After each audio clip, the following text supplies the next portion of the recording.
babiyahe na po tayo ng Luzon, which is sa Tanay Rizal. Wow! Wow! Grabe! Ang ganda naman dito. Ayun oh, what a view. Panalo yung view dito.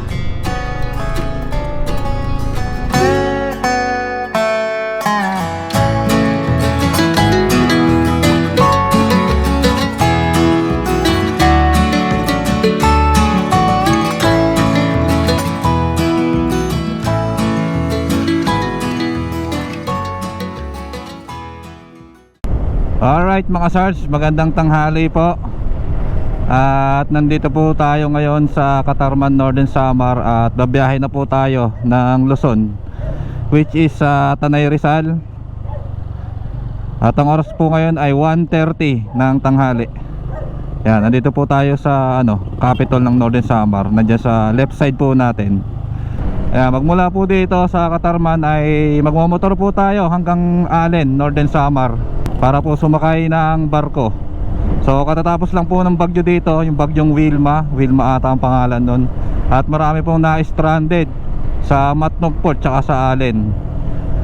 So siguro ngayon medyo okay na yung usad ng mga pasahero doon. Nakakasakay naman na siguro kaagad doon. So yun po ang purpose natin. Ang mission natin ngayong araw ay makatawid po tayo ng barko hanggang sa Matnog. At least makarating po tayo ng Matnog Port ngayong araw na to. So tara, let's go mga Sards. Ayun, municipality na po tayo ng Bobon mga Sards. Yan, dito po yung municipality ng Bobon, Northern Samar. Pagka dumiretso ka dyan po yung poblasyon nila. So kakaliwa lang po tayo dito. Ayun, bayan na po tayo ng Rosario mga Sards. Yung kabayanan po nila ay dyan pa rin po pagka diniretso mo yung daanan na yan. So kakaliwaan lang po natin ito para tuloy-tuloy na tayo hanggang Allen, Northern Samar. Ayun mga Sarge, dito na po tayo sa Allen, Northern Samar. Pakaliwa na po tayo dito para dito sa diversion road po nila. Tamang desisyon talaga na lumipat tayo dito sa Pascat. Ayun oh, galing.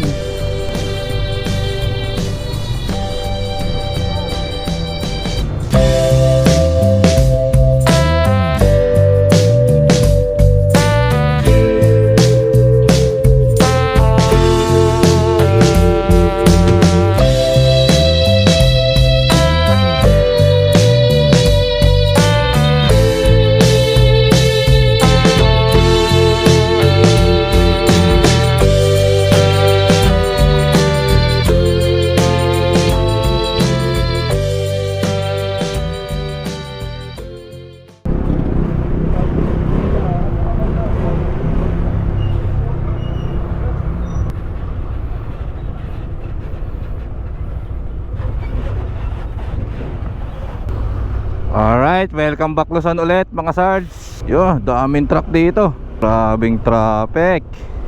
May mga kaabante na ito.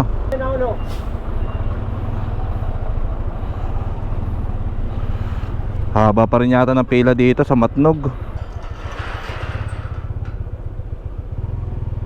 Alright, kakanan po tayo dito mga Sards.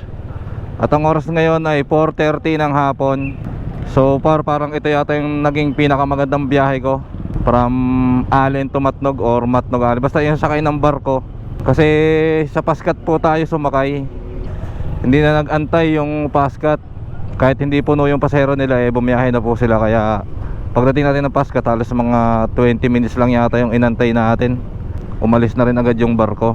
So ngayon naman nandito na po tayo sa Matnog. At ang oras ngayon ay 4:30 ng hapon. So ayun po mga Sarge, bali mula po dito sa Matnog, Sorsogon ay babiyahe po tayo hanggang Sorsogon City.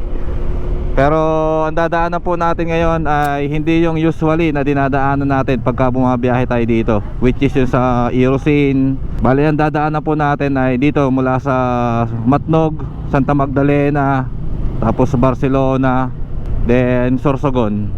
Gigiliran po natin, kung makikita nyo po sa mapa, gigiliran po natin yung Sorsogon. Then pagdating po natin ng Sorsogon City, magla-lodge po ulit tayo doon. Pagka inabot na po tayo ng gabi, then kinabukasan biyahe naman po ulit tayo. So tara, let's go mga Sards. Nasa tabing kalsada lang yung dagat dito. Ay, Allah. Wow! Wow! Grabe! Ang ganda! Parang ang sarap naman mag-stop over dito. Hindi pa nga tayo nakakalaro, ay hindi pa nga tayo nakakalayo, stop over na agad.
Another view.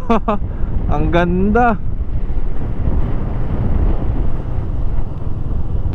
Ang ganda, walang dya.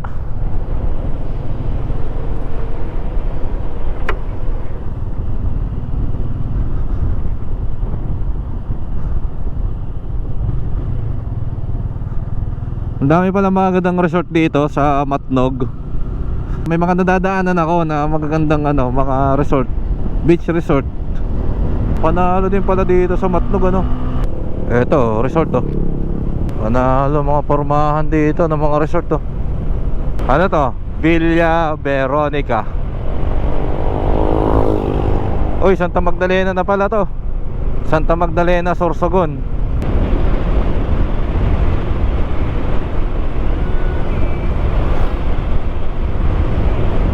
Okay, kakaliwa na po tayo dito. Bakit tayo kakaliwa? Balibayan na po tayo ng Santa Magdalena mga sards. Para sa diversion road lang, kaya tayo pinapakaliwa. Another view na naman dito. Oh, yung ganda ng dagat. Ganda.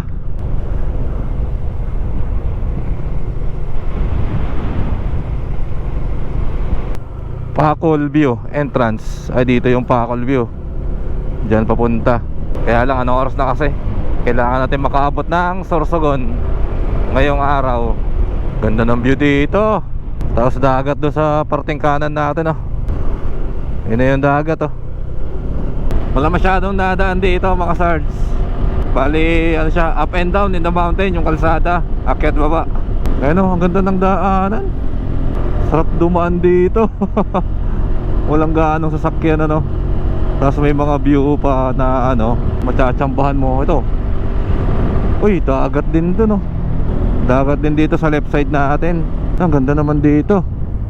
Ayun what a view. Ang ganda. Tapos may picturean dun background mo yung dagat. Kaya bali may intersection po dito. Pero kakanan po tayo para ikutin natin. Oh, dagat po na naman. Grabe, magsawa ako sa ay, Bulusan na pala to. Hala, ang ganda. What the heck? Bayan yata ng Bulusan yan Bulusan High School. At ang oras ngayon ay 5:30 na po ng gabi. At meron pa tayong mga 40 kilometers hanggang bayan ng Sorsogon, Sorsogon City mga sards. So tuloy-tuloy na po natin to. Tara, let's go. Anong bayan na po kaya dito? Wala akong makitang nakalagay Dito may simba. Ay, hala, ang ganda. Barcelona. Wow, ang ganda ng pailaw nila. Panalo 2026. Ang galing. Picture tayo dito. Jingle bells ringing in my ear. Jingle bell, a sound that's oh so dear. Frosty the snowman is all around town. Watch out for reindeers are falling down. We stay up waiting for Santa tonight. He climb down the chimney at the speed of light while we're dancing around the Christmas tree, hugging and kissing just you and me. Carolers are singing outside our door, lovely songs we all heard before, as they walk from house to house to wish us all a Merry Christmas Day. Oh, a Merry Christmas Day.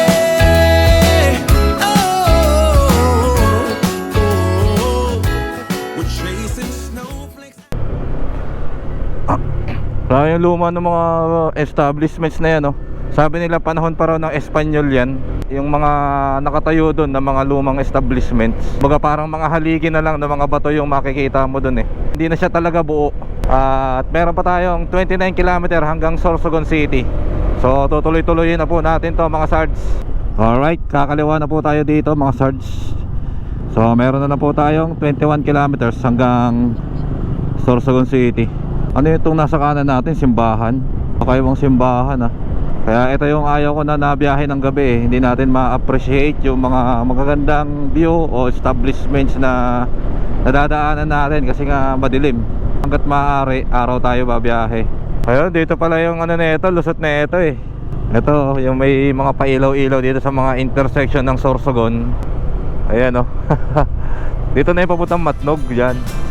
Ayun, Sorsogon na po ito mga sards. Ito na po yung SM Sorsogon, Sorsogon Sports Arena. Ang ganda ng mga pailaw nila dito, napaka-solid. Tigil tayo ulit dito.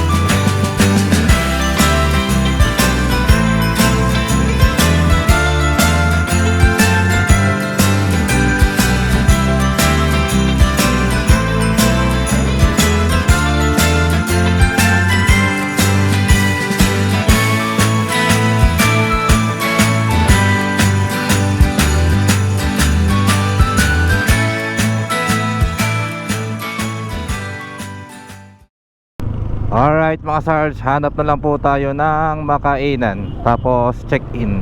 So yun na lang po yung gagawin natin today. Unahin ko na lang muna mag-check-in mga sarge, saka tayo kumain. Alright, naka-check-in na po tayo mga sarge. At lumabas lang po muna uli ako para bumili ng pagkain. Tapos magpapafull tank rin tayo ng ng motor, saka tayo babalik sa lodge na chinek-inan natin. Sabay takas na lang kinabukasan. So ang ganda ng ng Sorsogon dito. Sorsogon Capital. Ang ganda ng niya, mga pailaw. Solid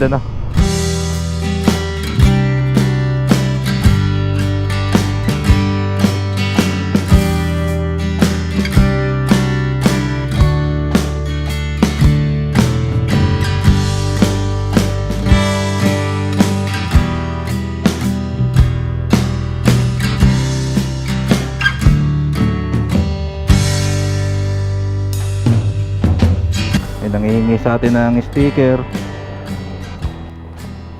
Nanonood ka ba ng YouTube? Ka ng YouTube? Ang cellphone lang yan, maliit lang yan eh. Mga long ride lang, puro dito sa Bicol. Taga dito ka ba? Anong pangalan mo? Barilyo Katindig. Sa Katarman? Oo, po. Hindi, doon lang yung trabaho ko. Pauwi ako ng Tanay Rizal. Sige, ingat. Oh. Sige po. May nanghingi sa atin ng sticker kahit na hindi naman tayo kilala pa. Nakita kasi nila may camera yung helmet natin. Yo, ayun, nagtanong kung vlogger tayo. Siyempre, panindigan na lang natin. Medyo ako mahihain na tao. Yun yung kailangan kong baguhin sa sarili ko. So ayun, bali dito na po tayo sa Ice Lodge. At Magtapos-tapos na lang po tayo dito para sa part 1 po ng ating Samar to Rizal vlog.